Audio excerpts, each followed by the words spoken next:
What's going on, YouTube land? Robert here, the home studio nerd. And in today's video, we are going to be talking about bass tones. Now, when it comes to getting a bass tone, the first thing you want to do, and I know bass players slack on this because I'm one, so I say that as one, but first thing you want to do, get yourself this. This neat, shiny little package here contains new bass strings. Now, it doesn't have to be Ernie Ball or this gauge. It just has to be new strings.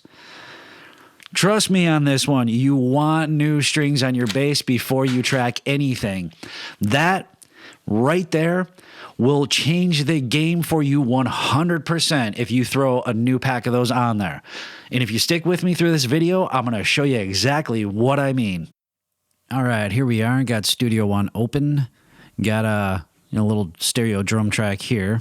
Then this track right here, that is the old bass strings.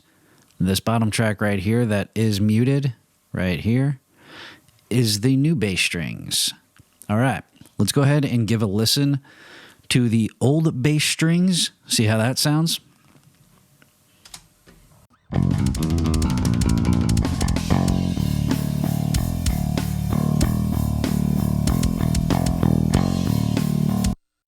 All right, so I do know that there are a few notes that aren't exactly on time.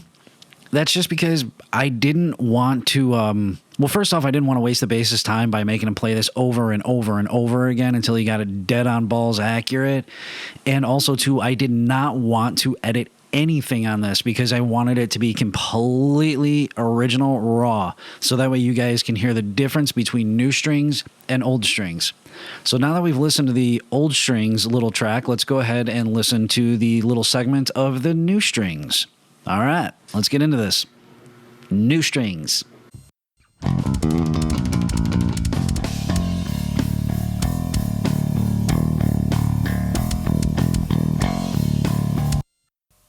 Well, there's a difference there between the new strings and the old strings. I hope you guys can hear the difference. I sure can. There definitely is more top end, definitely more mids, and definitely more bottom end. Just a fuller tone in general.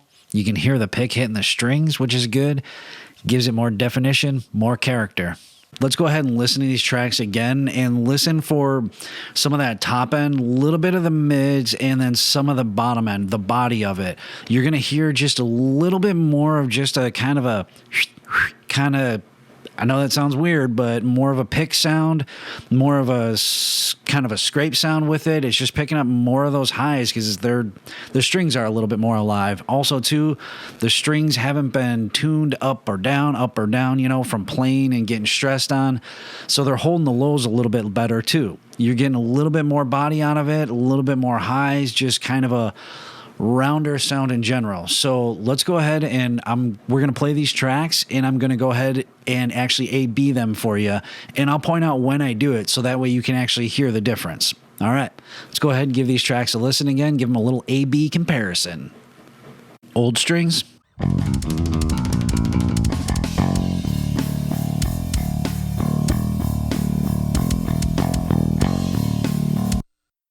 New strings.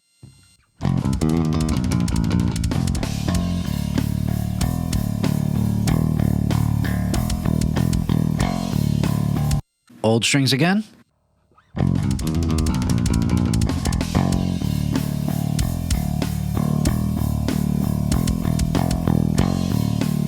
New strings again.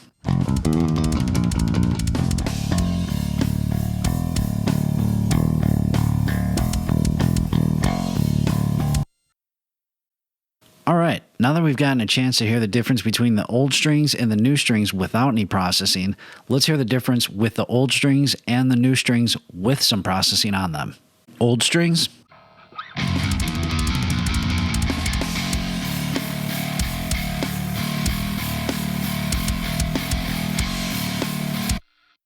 New strings.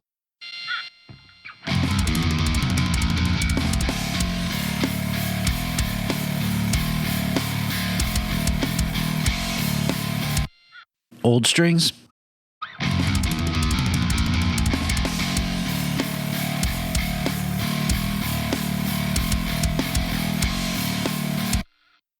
New strings.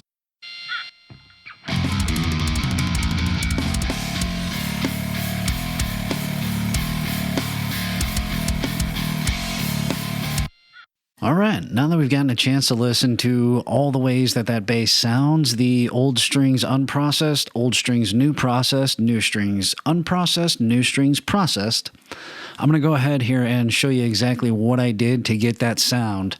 All right, let's go dive into Studio One again. So for the DI track here, what I did was I just threw up a fun little strip here on it. I've got the London preamp here. I've got the custom series EQ. Oh, this is all Slate plugins, by the way, that I threw up on this one here. And just a heads up, the compression setting is the same on all three of the bass tracks, because what I did was I just took the DI track and I duplicated it 2 more times, so that way I had 3.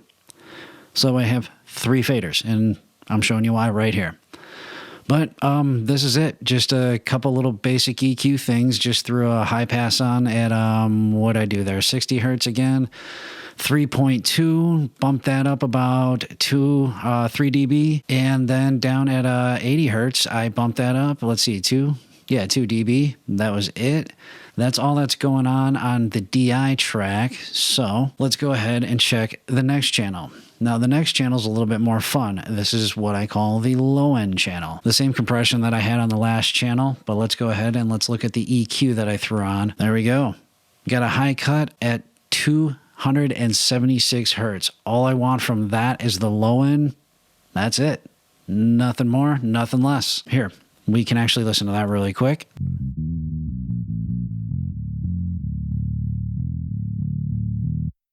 See, just low on. Then for the next channel, what I did was I did a low cut at 50 hertz, and that was it for that one. I went and threw on a Slate THU overloud guitar plugin and threw a Tube 9 on there.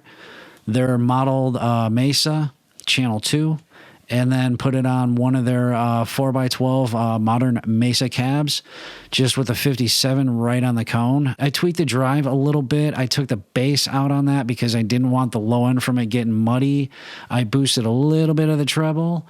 Oh, also too on the Tube 9, I took all the drive out and I put the tone at noon and I put the level just, up 75%. I just wanted that to shape my low end, and I wanted to add a level in to the actual head. That's all I did for those 3 actual bass channels. Took all 3 of them.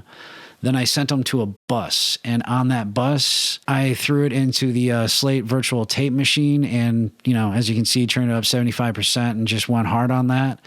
Put it on the low bias, and I put it on the 2-inch 16 track just to kind of replicate, 2-inch 16 track. So I threw up this basic classic strip, the bass guitar one, made a few little tweaks here, boosted up the highs here at 7.5K. Then I boosted 3.5K, or 3 quite a bit, actually almost 6 dB, and I made that pretty wide Q on that. And bell curve on 138 hertz because, that's Grave Robin Code, Texas. Then boosted some 3.7K, and then 1.6K boosted a little bit.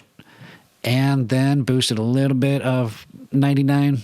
It's supposed to be 100, but, that's pretty much it there for the EQ. And then got the de-stressor here, which, gotta love that, or the FG stress. It's the fucking great stress. Inputs at 420. Got the attack at 7 seconds. Releases at 3. Outputs at 6. And then for the revival, I put some thickness on just to thicken it up. And that's about it. So we got to hear the difference of old strings versus new strings, processed and unprocessed. Now keep in mind that these tracks were recorded without a DI. It was tracked with a 30-year-old Ibanez TR series, which Ibanez does not even make that series anymore. It was going straight into the audio interface to the Audient ID44. But the point is, new strings. That's it. That was the point of the whole video there, is to get a nice, good, decent bass tone out of any bass that you're using, regardless of how old it is, whether it's a double humbucker setup, whether it's a PJ bass like this one that was used. Just change your strings, man. You'll get yourself a good, decent tone. All right, well, that wraps up this video about bass strings and the need to change them.